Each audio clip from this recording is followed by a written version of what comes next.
মামার এই অন্যায় কণিকা মামি আর বুলটির স্বীকৃতি পাওয়া, এসব তো তোমারই জন্য। পার্বতী, তুমি এই পরিবারের ভালো চেয়ে এই কাজগুলো করেছো, তাই তুমিও থ্যাংক ইউর ভাগিদার। তুমি খুব ভালো মেয়ে, তোমার বুদ্ধি আছে, তুমি খুব সাহসীও। বোন, তুই আমার কাছে আছিস না রে? তুই জানিস আজকে সৌরে বাবু আমাকে থ্যাংক ইউ বলেছে। বলেছে আমি খুব ভালো, আমার খুব বুদ্ধি।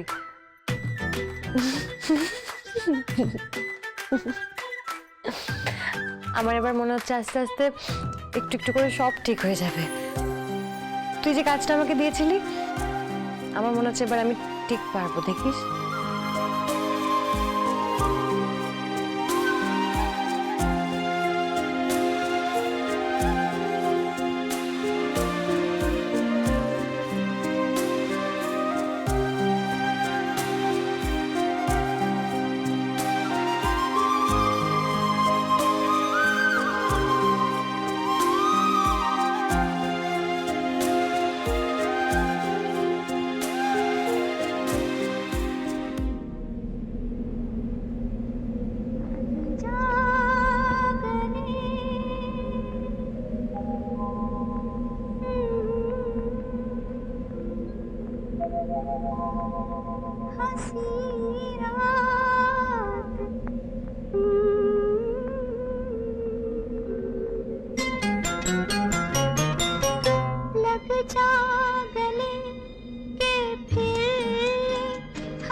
আমি কি দেখলাম?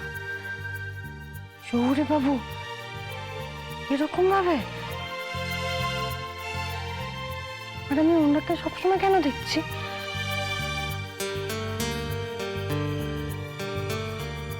বাবা, অনেক বেলা হয়ে গেছে, চানটা সেরে নিয়ে বলে আবার পুজো করতে হবে।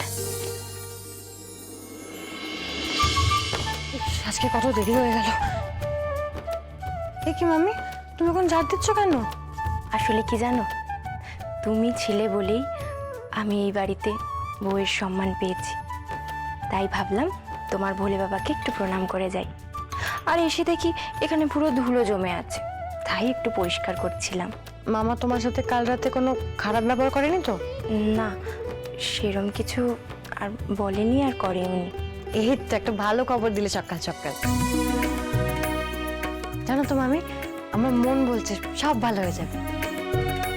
দেখবে মামা তোমায় ঠিক মেনে নেবে, আর বুলটিও ওর বাবার ভালোবাসা পাবে। হলেই ভালো। হবে, তুমি মিলিয়ে নিও। আমারও বিশ্বাস তোমার আর দেবের সম্পর্ক ভালো হয়ে যাবে।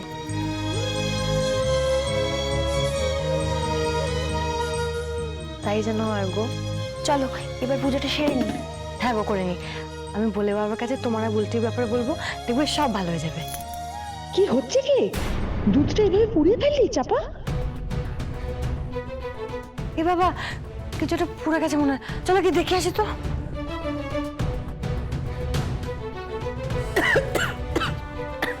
এই তোর কাজের নমুনা? হ্যাঁ, এতদিন ধরে এ বাড়িতে রয়েছিস, এরকম ভুল হয় কি করে চাপা?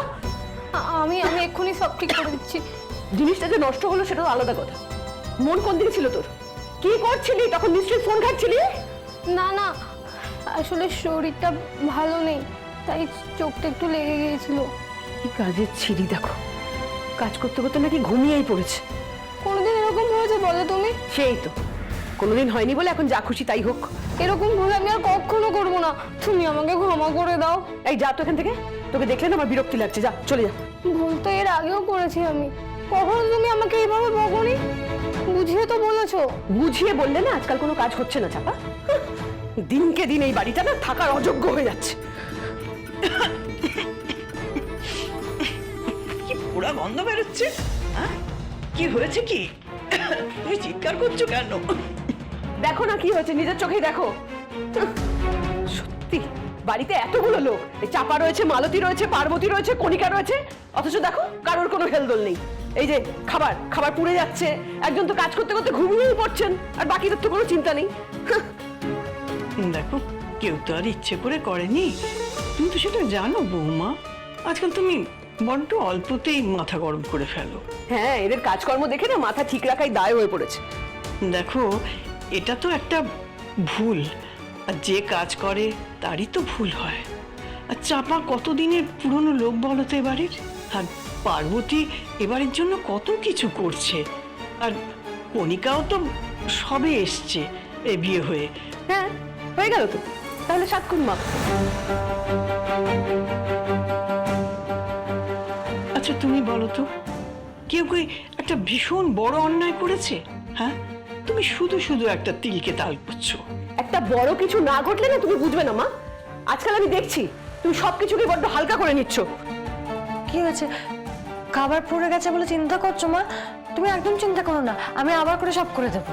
এই যে, এসে গেছে। এখন তো তোমাদের মর্জি মাফিক সবকিছু হচ্ছে, তাই না? করো, যা খুশি করো।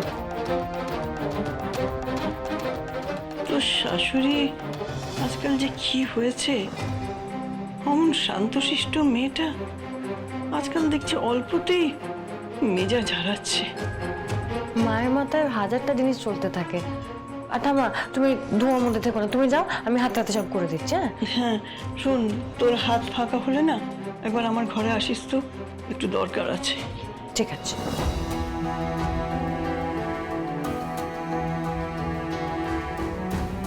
চাপাদি, তোমাকে দিন রাত খাটতে দেখি, একটু বসার সময়ও পাও না।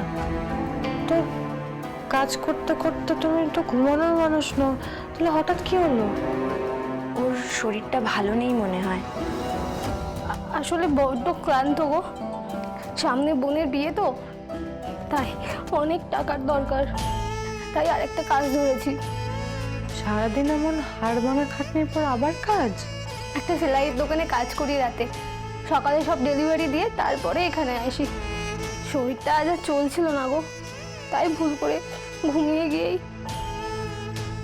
আমি তো বড় দিদি, কি করে বলো তো দায় এড়িয়ে যায় ছোট বোনের বিয়েটায়। কেঁদো না গো চাপাদি, তোমার মতো দিদি থাকতে কোনো বোনের বিয়ে আটকাতে পারে না।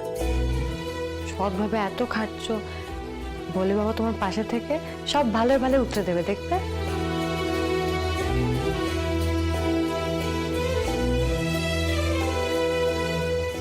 তোমরা একটু এদিকটা সামলে নাও, আমি দেখে আসি ঠাম্মা কেন ডাকলো। হ্যাঁ,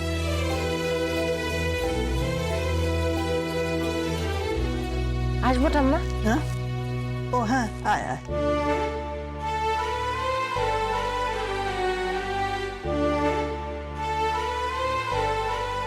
কি বলবে বলছিলে? আয়, আগে বস। আজ তোর মা চাপাকে একটু বেশি বকাবকি করছিল, কিন্তু তুই এসে যেভাবে সামলালি ভালো লাগলো। অবশ্য তুই সিচুয়েশন খুব ভালোই হ্যান্ডেল করতে পারিস। বলছি যে পড়াশোনাটা কর, ওটা খুব জরুরি। আর হ্যাঁ, আচ্ছা, তুই সবার জন্য তো এত করিস, তোর নিজের জন্য কিছু করতে ইচ্ছে করে না? কি ইচ্ছে করবে? না, এই ধর কিছু কেনাকাটা করতে ইচ্ছে করে না? আমাকে তো যে যা দেয় আমি তাতেই খুশি। তবে হ্যাঁ, শ্যাম্পু করে যখন মেলা হতো তখন আমার অনেক কিছু চোখে পড়তো, মাঝে মাঝে ইচ্ছে হতো যদি অমনটা আমার কাছে হয়, কিন্তু আমার কাছে টাকা কই। তোর মামা মামি কিছু দিত না তোকে? মামা দিত, কিন্তু বেশি পারতো না, গরিব তো। তবে মামা যখন মামির থেকে লুকিয়ে আমাকে টাকা দিত তখন বলতো তোর জন্য কিনবি, মামির জন্য কিনবি, তবে মামির ধাতানি কম খাবে। আমি অবশ্য আমাদের তিনজনের জন্যই কিনতাম। ওইটুকু টাকায় তিনজনের জন্য কি হতো রে পার্বতী? হ্যাঁ, তুই কতটুকু পেতিস? কেন, মজা পেতাম, কি আনন্দ তো তোমাকে বলে বোঝাতে পারবো না ঠাম্মা। পাওয়ার মধ্যে যে সুখ আছে দেওয়ার মধ্যেও আছে। এই যে আমার বিয়ের পরে মা আমাকে কত বড় দোকানে নিয়ে গিয়ে কতগুলো শাড়ি কিনে দিল, আমার তো ইচ্ছে করে মাকে কিছু কিনে দিতে।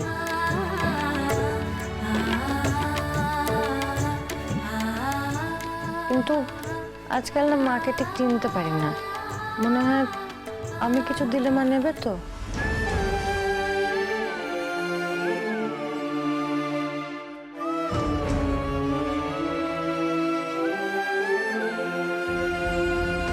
কি দেখছো গো?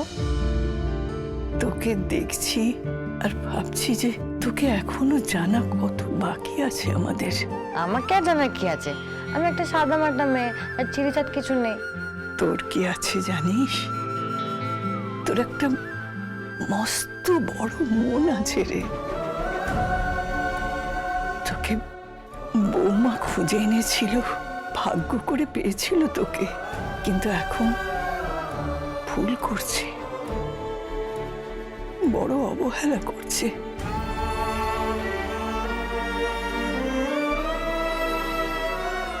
মা একদিন আমাকে ঠিক ভালোবাসবে বলো?